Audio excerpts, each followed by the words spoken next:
Alright kid, get in here. Have a seat. We got some stuff to go over. And you know I'm serious because I got my Hawaiian shirt on and a fedora. So you already know how it's going down. Let's get started. You doing okay? Of course you are. You're above ground. You're still breathing. It's the weekend. And best of all, you're about to watch another video by me, Screwface Capone, the gaming mobster. And like I said, I'm rocking my Hawaiian shirt, so you know it's going to be a good one. Of course, it's always a good one when you're rocking with the gaming mobster. But enough of that. Now, if you've been keeping up with this channel for a significant amount of time, you already know that I'm a huge fan of retro gaming devices. Whether it's the Sega Astro City Mini, or the Evercade devices, or my personal favorite for the longest time, the Legends Gamer Pro, there's just something about taking a bunch of retro games, putting them on a little device, and, you know, just letting people go buck wild with them. Now, I know a lot of people clown me for paying for the privilege of playing retro games or whatever, but if you can make these things accessible and make them available, they go a long way of helping a whole new generation of gamers discover these games, or helping old school gamers like myself rediscover hidden gems from the past. And with game preservation being a bigger and bigger issue nowadays, especially with games shutting down, digital storefronts closing, and games being lost forever into abandonware, it becomes more and more important to have these avenues to experience these old school games. And it's even better if you can experience them in a legal manner if possible, because people are willing to pay for this stuff if you can make it cheap, if you can make it accessible, and can make it appealing. And that brings me to the other side of the coin, which are emulation devices. Your Retroid Pockets, your Anbernics, maybe even something like the Super Retrocade, where you can sideload game ROMs. Because while there is beauty in actual collecting video games and even experiencing the games on the original hardware, a lot of the times, and for a lot of people, that just isn't possible. You know, hardware degrades, and of course, if you're building up a retro collection, that can cost you hundreds of dollars. And it's for this reason why I'm really not an elitist when it comes to emulation, because to me when it comes to video games, you're not collecting these things. Like, if you're a hardcore collector, you're not collecting these things just to get them graded and stick them on some shelf like you would a comic book or an action figure. You're actually getting these games to play them. And the goal here is to preserve these games for future generations. So I'm all for however you have to accomplish this thing, whether it's the FPGA parts, the original hardware, stuff like the analog, and even these emulation devices. It's to me, to each his own. Whether you're a hardcore collector or you just like emulating stuff, it's all up to you how you want to experience these games. Don't let anybody know that you're wrong. But enough of that. So a few weeks ago, I took a look at this thing. This is a very generic handheld game device that I picked up at the mall. It was only $40, so the price was okay, but I was not impressed by the quality of this. Again, the price is okay, so this would make a great gift for your niece or nephew, but compared to an Anbernic or a Retroid, or even something like a Retroid Game 300, I would not recommend that over that. Again, the price is okay, but if you want quality, you got to pay for it. And of course, if you want to learn more, then the video card just popped up on your screen.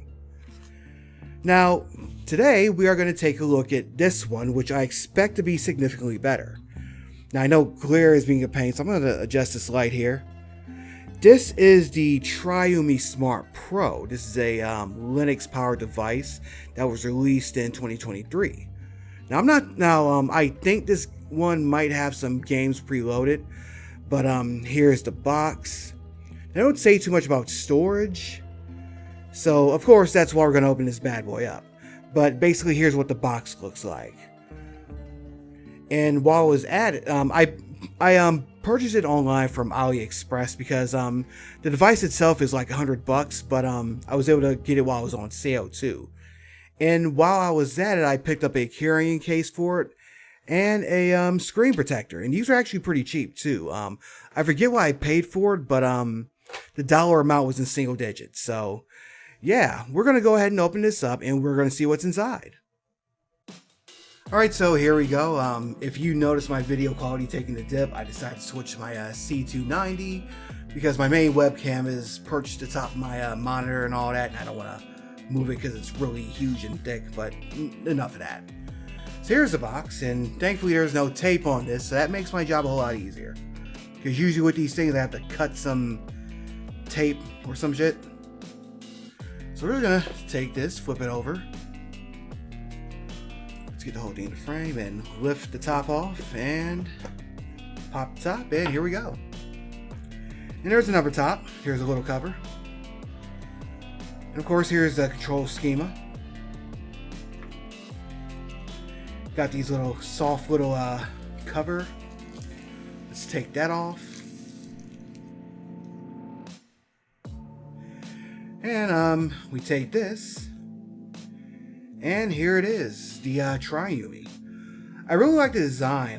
It looks like a Super Nintendo controller, so it really hammers home that retro feel. So obviously here's the instruction booklet, and here is a charged sync cable. So I wonder if there's anything else in the package. Well, I doubt it. I don't think there is. So here's the device itself. So here is the charge port. Obviously, here's a microphone, and this is where a SD card would go, I imagine, and you can plug in your headphones. And it's the power switch, I believe. No, it says FN. And here's the top. Oh, well, this would be the power switch, because obviously it has power on it. And there's another port on top, so that's interesting.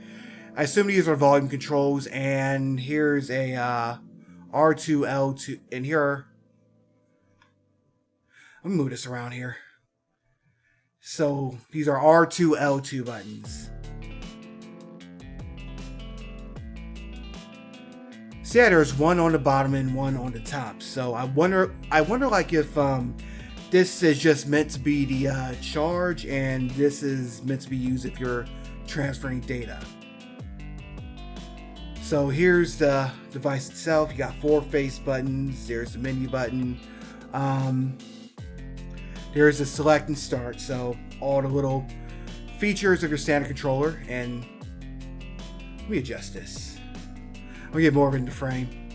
Of course, here's the screen, and here are the analog sticks. Doesn't look like you can click down on them though. I wonder what's up with that.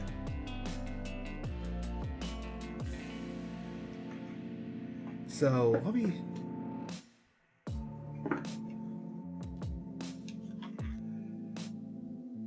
So let's take a look at this. You got firmware update instructions.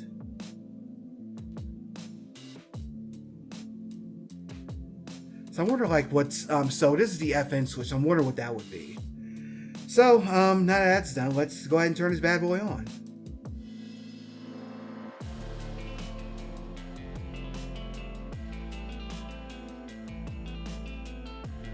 And it's booting up. Oh yeah, there's another little film over it. Oh yeah, those lights power on.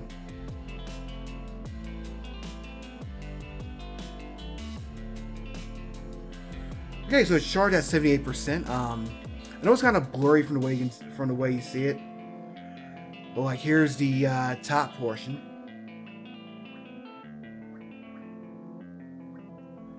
Is there anything on here? Oh, maybe not. Oh, so we got apps so far.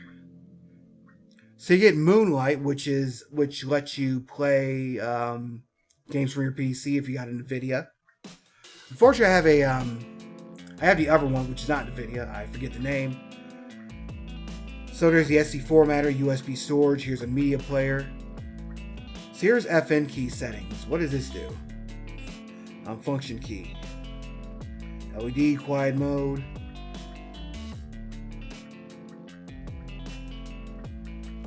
So I guess you can use these for various things.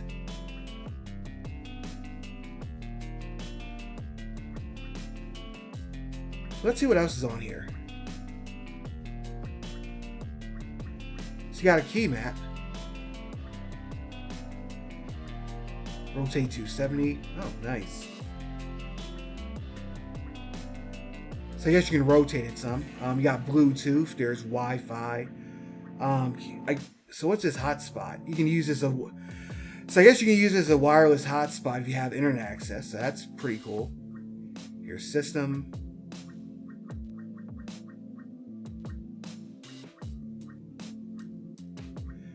So it doesn't look like there's anything preloaded. Let's check out menu.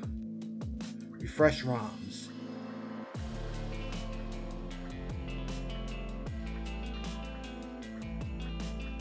So there's themes. So what I'm gonna do is I'm gonna update the Wi-Fi, load some ROMs on this thing, and I will be right back. Alright, so guys, I'm going to tell you how to set this thing up, or at least how I set it up. Now, my unit came with the Cross Mix OS pre-installed with no ROM. So this is how you're going to set up your folder structure in order to copy games to your Triumi Smart Pro device. This might not be it for everybody, but if you have a similar setup to mine, this is how it's going to work. So first of all, you're going to go to this page, triumi.net /pages/triumi-smart-pro-firmware. I know it's kind of hard to see, but I'll put this in the description just so you can see it. So this is where you'll go to get your firmware, and it looks like my unit already has the latest firmware installed. So if you want to do that, then there are instructions to do that. You can find them elsewhere. But what we're going to do is we're going to scroll down to here, the SD patch, because this is where you're going to get your base package. And you're going to want to grab this one right here, the TG5040. That's the latest version. Now, my computer, it has McAfee pre-installed, so for some reason it keeps me from downloading anything directly from this page. But thankfully, you can go to the GitHub releases page, and I'll put a link to that in the description too. So you can go ahead and get the SD base package. So again, this is the most recent version as of right now. Again, I'll put a link to this in the description. So if you see something different, then that's probably going to be the latest. Now I already did this stuff. So you're going to download it. And here's where I downloaded it to. The name of the file is called TG504_SD_base_base_base_base_20240413. I know somebody said in my Atari VCS video comments that it's too hard to read the thing on there, so there that is or whatever. Of course, I'll put that in the description too for anybody who wants to know what file you're downloading, or the first comment or whatever.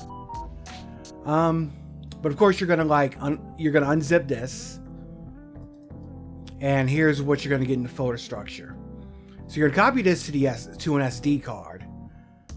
So here's mine. It's a 512 gigabyte card. So obviously you want an SDHC card reader. So once you copy everything over, here's what's gonna look like. You got apps, emus, ports, RetroArch, ROMs, and of course this is where you'll copy your ROMs to. Obviously, I'm not going to tell you where to get ROMs. This is the internet. I'm sure you'll have no problem figuring it out. But if you open this folder up, you'll see the different systems that you can get. Arcade, 2600, 7800, CPS 1, 2, 3. These are the Capcom ones for those who don't know. DC, which I think is Dreamcast. Don't quote me on that. Easy RPG, FB Neo, which is Final Burn Neo Geo. FC, not 100% sure what that is. Maybe it's Famicom, I don't know. FFmpeg, maybe I'm not sure what that is either. There's Game Boy, Game Boy Advance, Game Boy Color, Game Gear, GW, not sure what that is. I don't know. There's the links. You got 3 versions of MAME. MD, which I assume is Mega Drive, don't quote me on this. You got N64, Nintendo DS. I can't imagine somebody wanting to run NDS on. Assuming that's what that is, I can't imagine someone wanting to run MDS files on your Triumi Smart Pro, but there it is. Neo Geo Pocket, Open BOR, which is Open Beats of Rage. For those that don't know what that is, it's like a homebrew open source beat 'em up system. PC Engine, PGM, which I believe is Polygame Master. Pico 8, PlayStation Portable, Super Famicom, SS, that might be Sega Saturn, and there's WonderSwan. So for each system, there's where you will copy your ROMs to. Yeah, other stuff, themes.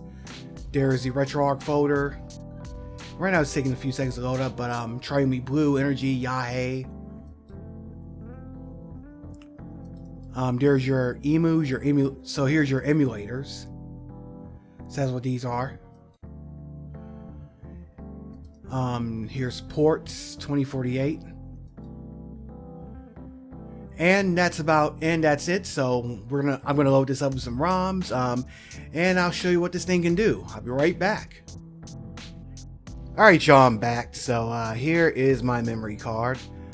So I've loaded this up with a whole bunch of ROMs.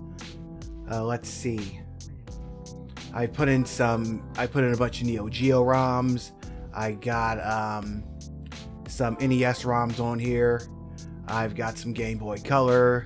I've got some Game Boy Advance. I threw some PlayStation and some PlayStation Portable on here as well. And basically got a whole bunch of other stuff. I even put on some PGM ROMs. Where's that at? That PGM, that's Polygame Master. There are those. So a lot of these folders are filled. Now, before I plug this into my Triumi, I want to show one more thing. Because this is RetroArch, then you got to make sure that there are BIOS files for each system, and what those are the files that like each emulator needs to run. Now, if you use the base folders, then there are already some, but I went ahead and copied the BIOS I have over here, and where you're gonna go to is you're gonna go to RetroArch. You're gonna go to .RetroArch, and then you're gonna go to System, and then you're gonna copy them all to this folder. So here's where all your little BIOS are gonna be at. So of course I got a bunch of BIOS here for systems that aren't even preset on the system. But I think because this is RetroArch, you can probably like download the cores yourself. Who knows? I might try that later on. But that's pretty much all I wanted to show you. So now that that's done, we're gonna go ahead and pop this thing and see what this thing looks like. All right, so here we are. We have our SDHC card in, and we got our ROMs loaded. And we're gonna go ahead and power this thing on. And there's the Triumi logo. But one thing I'm gonna do is I'm gonna zoom in on this. See if I can get this to work. There we go. I'm gonna try to get as clear a picture as possible. Or at least, well, you're gonna have the screen clear, but there we go. Alright, so obviously the main menu looks a lot different from before. We got all our different systems. Here's Arcade, here's Atari Lynx. There's Atari 7800, there's Dreamcast, there's Game & Watch, there's Final Burn Neo, which is an emulator. There's Game Boy Advance, and there's Nintendo DS. I'm not sure why there's Nintendo DS on here. This isn't even a touchscreen, but if you want to play Nintendo DS on this machine and you can somehow get it to work, then have at it. So first we're going to start with something a bit older. The Famicom, or the NES as us Yankees know it. And as you can see, you can use nested folders on this. So we're going to go to USA and see what we get and try to run something. Let's do... I'm going to try something fast-paced. Let's do...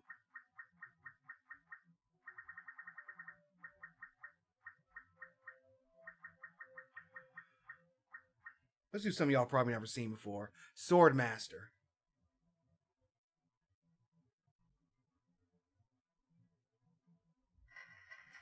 So interestingly enough, the system recognizes the controller as an Xbox controller. Of course, it is run off that RetroPie. So this is Swordmaster.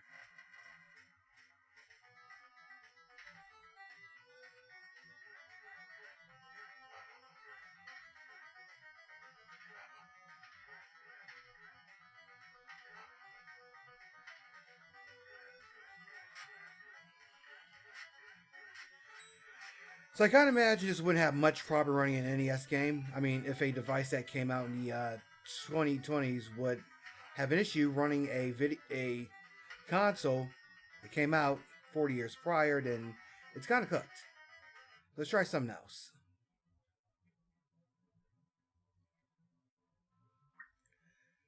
So let's advance a few years and let us try the SNES or the Super Famicom. We're gonna do. We'll do Run Saber.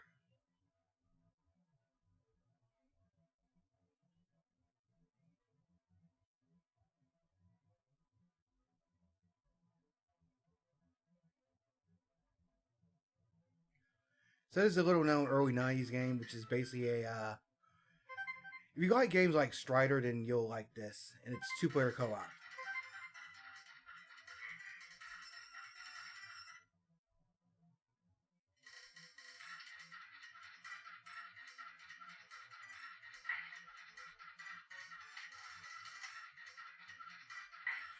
All right.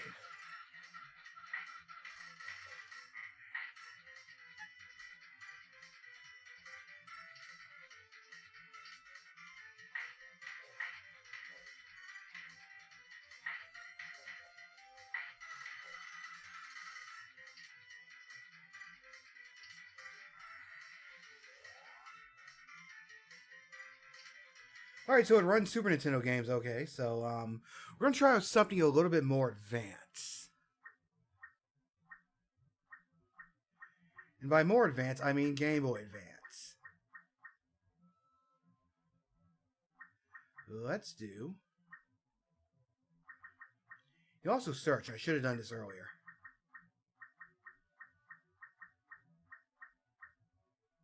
Oh yeah, one more. You can download a scraper tool so you can like get images for each game when you're selecting them. I might do this later on at a certain point, but it's just something you can do to like make things even more visually appealing. King of Fighters EX. Let's try this.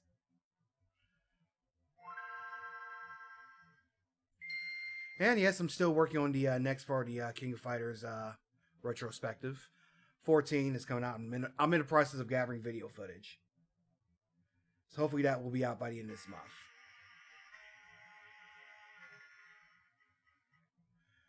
So this is King of Fighters EX Neo Blood. This is a Game Boy Advance exclusive entry in the franchise.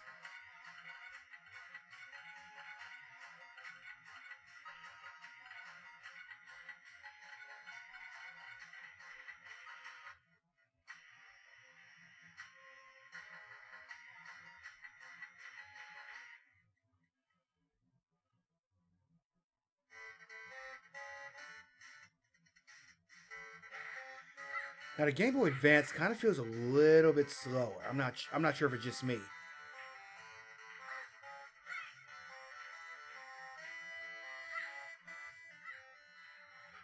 But it's still pretty responsive though. So that's the important thing. Now the thing with the Game Boy Advance is you only had like two face buttons on the front, and you had like the two top trigger buttons. Because for whatever reason, Nintendo decided to make like two face buttons where the SNES had like four face buttons. So if you're playing on an emulator, then muscle memory is going to kick in, and you're going to find yourself going for the Y and X buttons, like I'm doing now.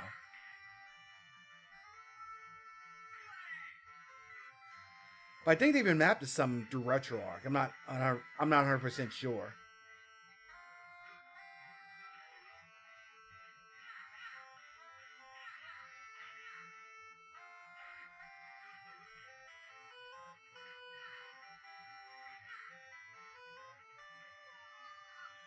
Alright, we're gonna try something. We're gonna try something a bit more intensive, let's say.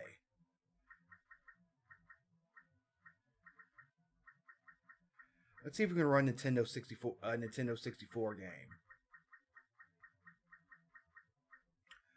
Let's do everyone's favorite No Mercy.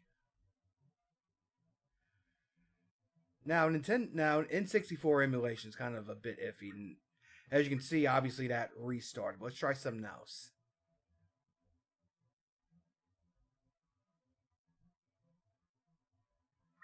So apparently he doesn't like Aki wrestling games.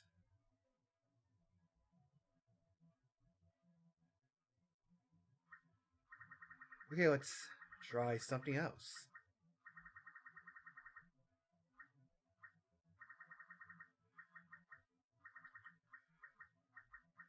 We've got Mortal Kombat Trilogy. And we have a winner.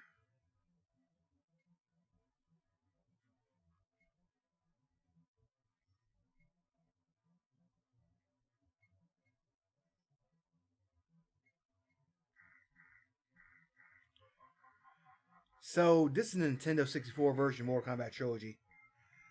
I only played the PlayStation one, but they've both got like little differences.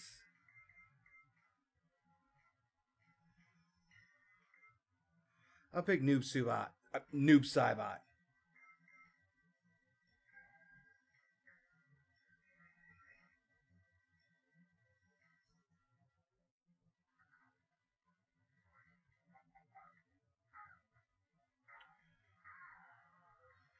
Okay, this actually looks pretty crisp, clear, and responsive. I can't complain about that.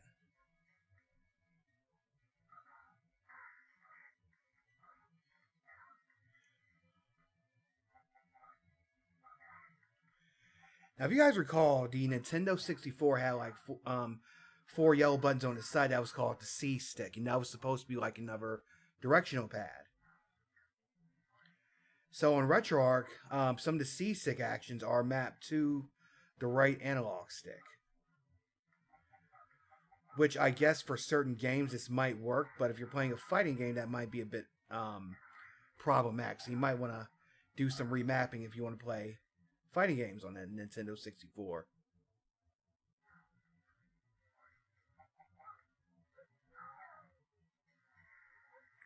There we go.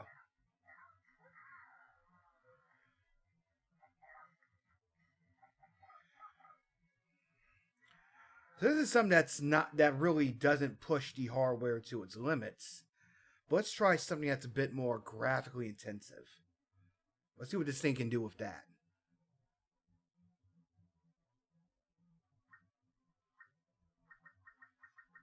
Let's do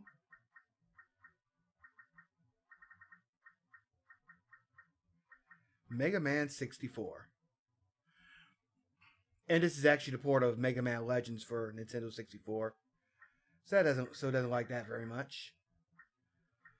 Let's do Gasp Fighters Next Stream.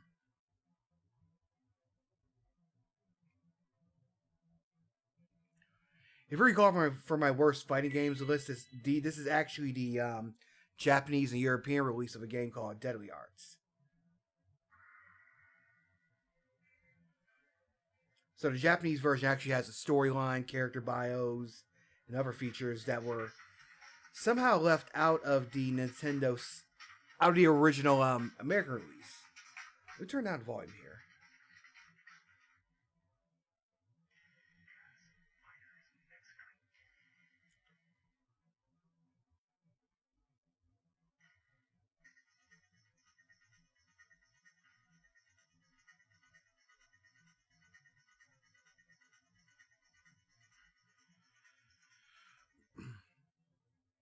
So let's see how this plays.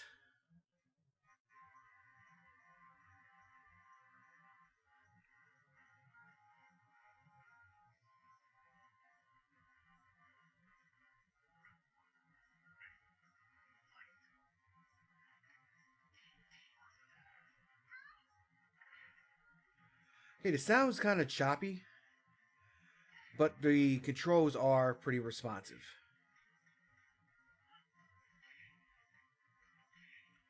Of course, this game is a steaming pile of crap, so I don't expect much from it. But good to know that if you want to play Gas Fighters next stream or whatever it is, you want to play it on your Triumi, then have at it. Let's do one more.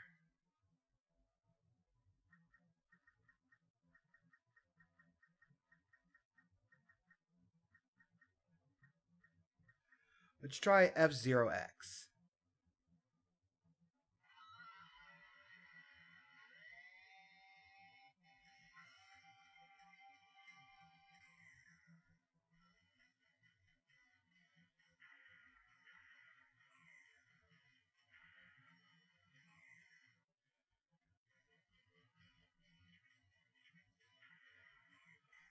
All right.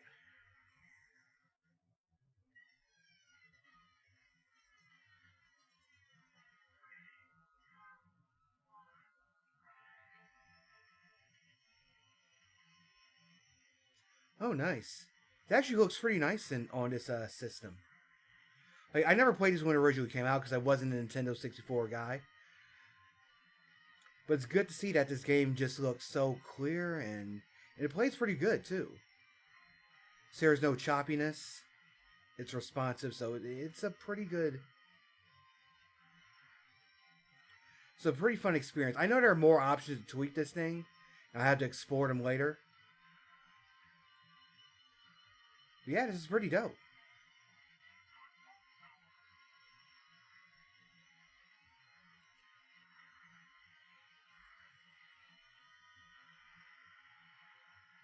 Alright, so let's move on to another console. Now, right now, I've been recording this for like 15 minutes. I don't want to so yeah, I'll dedicate like a half hour to game, no more than a half hour game footage, obviously. And we'll put chapters. So we're gonna go to the PlayStation. Now, one issue with this console is that these analog sticks aren't clickable, but a lot of games on the old PlayStation didn't utilize that function anyhow. Because if you remember, the DualShock controllers didn't come till like I think the late 90s. So I got a fair amount of PlayStation games, so let's try.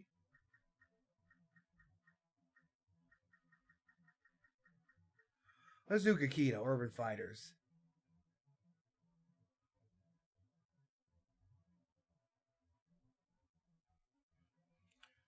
So Kakita Urban Fighters is a beat 'em up that came out in 1999. It's got several unlockable characters, and it's got music by Junkie XL and Fatboy Slim.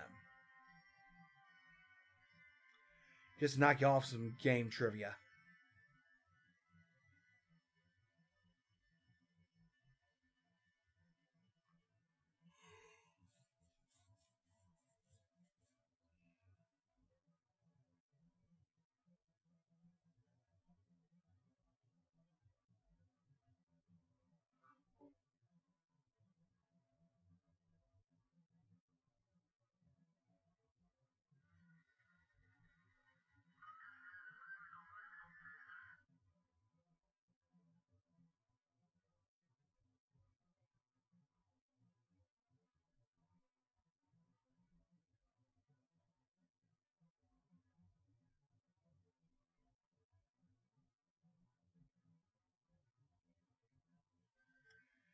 So we're gonna go ahead and play Urban Fighters.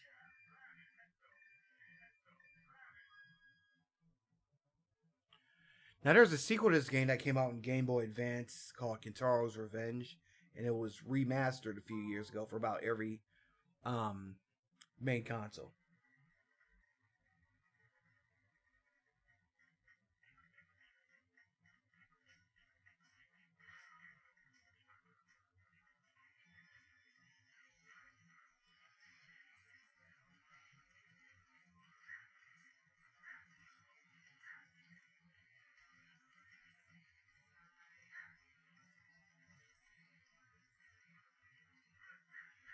I remember how to pick these items up.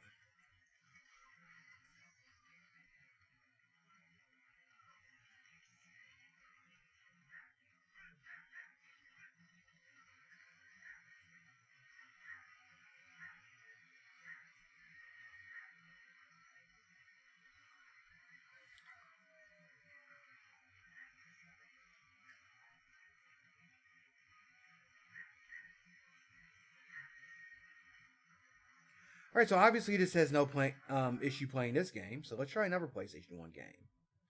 And I won't spend too much time on the PS1 side. So let's pick something else.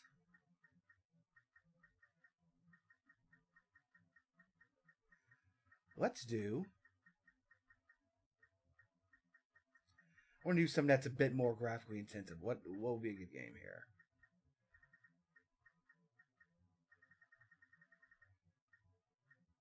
Tekken 3, of course.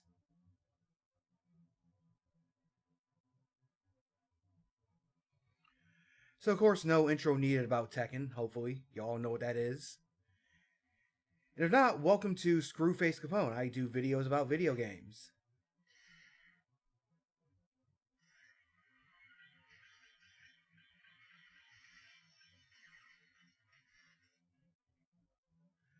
Jin versus King.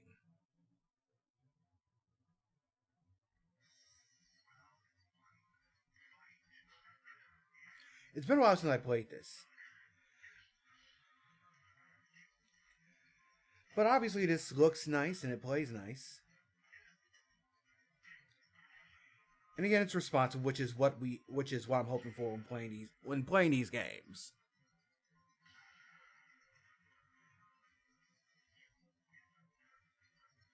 Now the buttons over here do feel kind of small, but this being a portable system, that's a given. Now the real thing though is like the real thing is like the bumper buttons on the back, the L1 and the L2 and the R1 and the R2. The L1 and L2 are okay, but the R1 and R2 feel a bit smaller than I think they should be. But then again, this is a very thin portable system, so they've traded. So obviously they had to take into account the size of this thing when constructing it. And you still got these little inset grooves on here where your thumb can pretty much rest at. So it's not like terrible.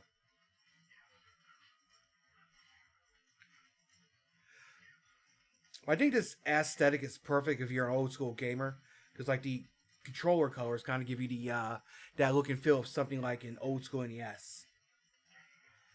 So we're done with that, and let's go to another console. I'm not going to test everything on here, but we are going to take a look at PSP games. Let's do Def Jam, Fight for New York to Take Over. And that PSP logo appeared, that's a very good sign. I think the PSP uses its own emulator, the PSP, so that's why you didn't see all that RetroArch stuff. But it did boot straight into the game, so that's a good sign.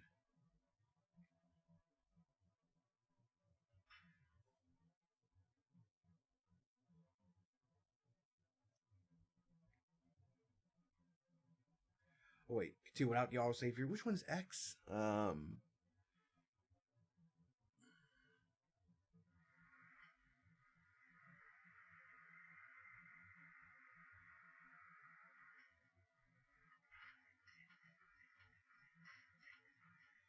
yes, good old Def Jam.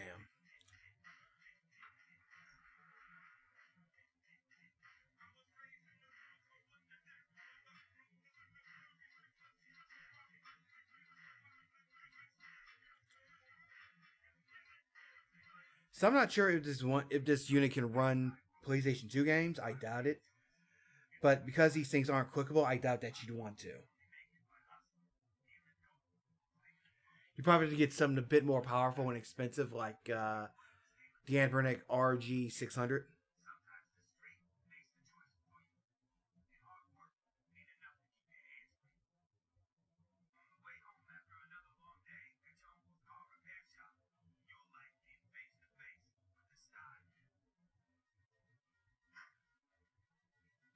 Hey, Jervis, you're finally back. What happened to your face?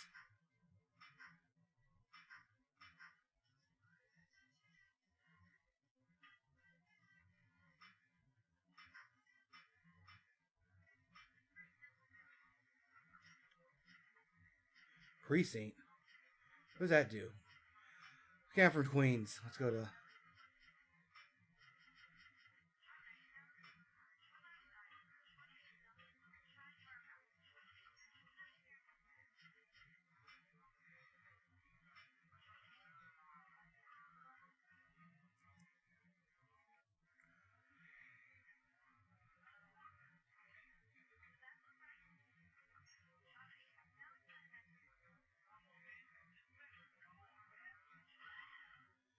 Well, let's do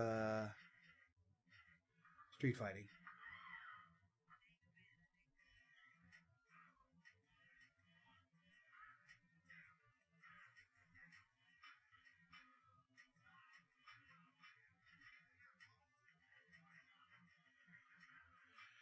It's like it's 2004 all over again, or rather, in this case, 2006, which is when this game actually came out, I believe.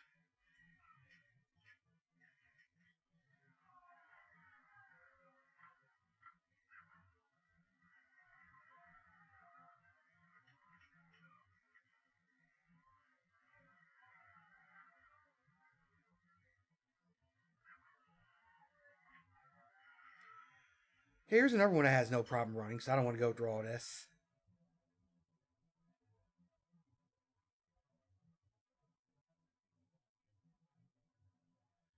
Buy PSPS Gold.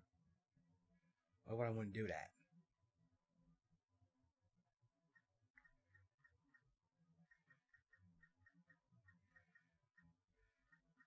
So we've seen PSP works. I'm going to take a look at Dreamcast one time. Let's do.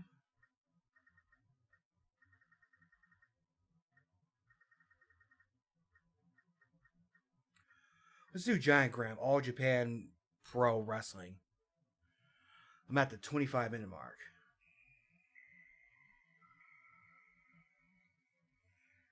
So as you can see, it's booting up Dreamcast just nicely, and obviously you can't use VMUs with this thing, or at least I don't know how to.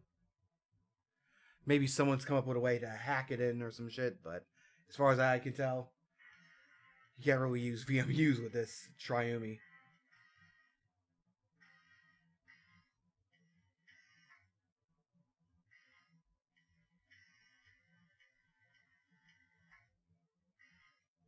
Why pressing?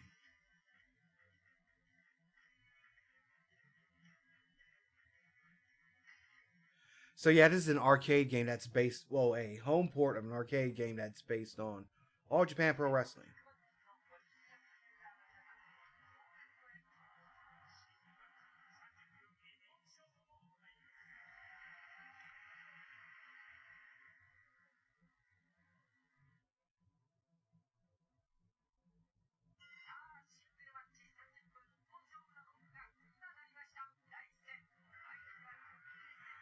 There's Big Van Vader versus this guy.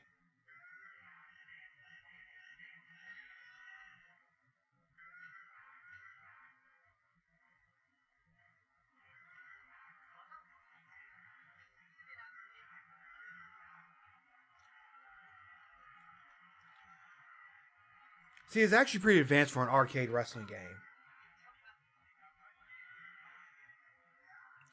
But this is another one where you're getting some pretty good screen quality and the controls are responsive.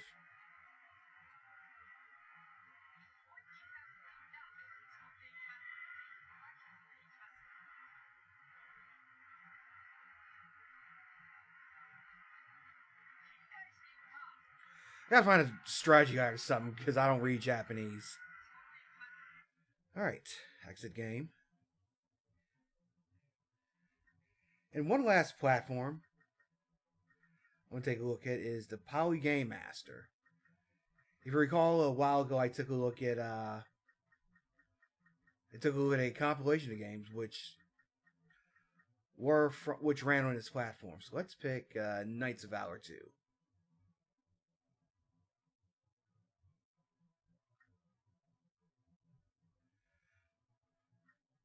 Okay, that didn't run.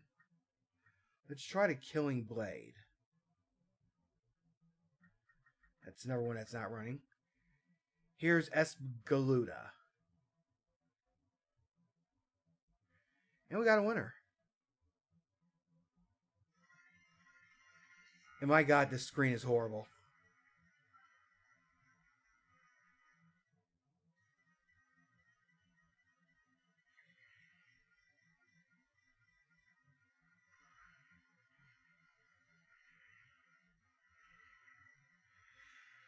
Okay, the screen looks very, very ugly stretched out. But the controls work, though. Maybe there's some settings I need to adjust. I don't know. but it doesn't like put the side bezel around the screen like it did like some of the other systems, or the side marquee or whatever you want to call it.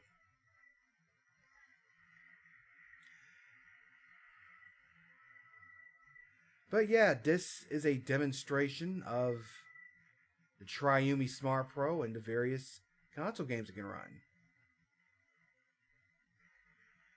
I'm going to shut this down and I'll give you some closing thoughts. So that was a look at the Triumi Smart Pro. I know this took a little bit longer than I wanted it to. Reason being is that when I first started recording this about a week ago, it was like Thursday night when I was actually doing the actual unboxing. Then I ended up getting some food poisoning like Friday and ended up being sick the whole weekend, so I couldn't finish the video. And the whole week I ended up being busy and stuff. So this past weekend I was finally able to get the SD card loaded and do the little demonstration with the games and all that. So I know I said it's about to be the weekend at the start of the video, and of course it's Monday night as I record this. So hopefully you're watching this video, so obviously it's finally up. But anyway, as for the device itself, I'm very impressed by it. It's a pretty decent price at $100. Matter of fact, it goes on sale all the time, it seems like. I was able to pick it up for $60 at AliExpress, so that's a pretty decent value. And you got a decent range of games here too. You can play PSP, Sega Dreamcast, you can play NES, obviously, you can play Sega Genesis, and of course there's a lot of obscure stuff too. You can play Pico 8, you can also run open BOR games on here, so that's pretty cool. So I know there are some consoles that can do more, mainly the Android stuff, but those cost a little bit more than this does. So if you're looking for if you're strictly focused on old school, then this is definitely a good device to get. And there's a lot of things you can do with this too. If you want, I can even do a follow-up video with some of the other stuff. My only real beef with it is that the analog sticks aren't clickable. Now that's probably not a big deal if you're with a lot of games on here, because a lot of the consoles on here didn't support that, even a lot of PlayStation games too. But if you're going to use this to stream Moonlight, then that might be an issue. There might be a way you can plug a third-party controller to this, but I think that kind of defeats the purpose of having this console. But enough of that. If you made it this far in the video, I want you to do me a favor. I want you to go to the comments and drop the name of your favorite handheld video game system. Mine is the original Game Boy Advance. That was like a natural progression of Nintendo's hardware, and it had like tons of hidden gems on there. It was the first time I played Fire Pro Wrestling too, so that's why I like the Game Boy Advance. But anyway, if you're new to the channel, I like to do indie games, I like to do retro games, I like to do documentaries, and I like to do hardware unboxings just like the one you just finished watching. So if that sounds good to you and you want to join the Mafia, all you gotta do is hit that big red subscribe button, and I'll make you a made man. Matter of fact, if you want to do the Don one better, click that bell icon. That way your notifications will be turned on, and whenever I drop a new video, you'll be the first to know about it. So in the meantime, because I got tons of stuff coming on the way, you're not going to want to miss any of it. But in the meantime, if you like seeing more cool hardware, I got a whole playlist of that. And it just popped up on your screen too. So check that out. Have a great week. And until next time, I'm Audi 51000G, Ken folk.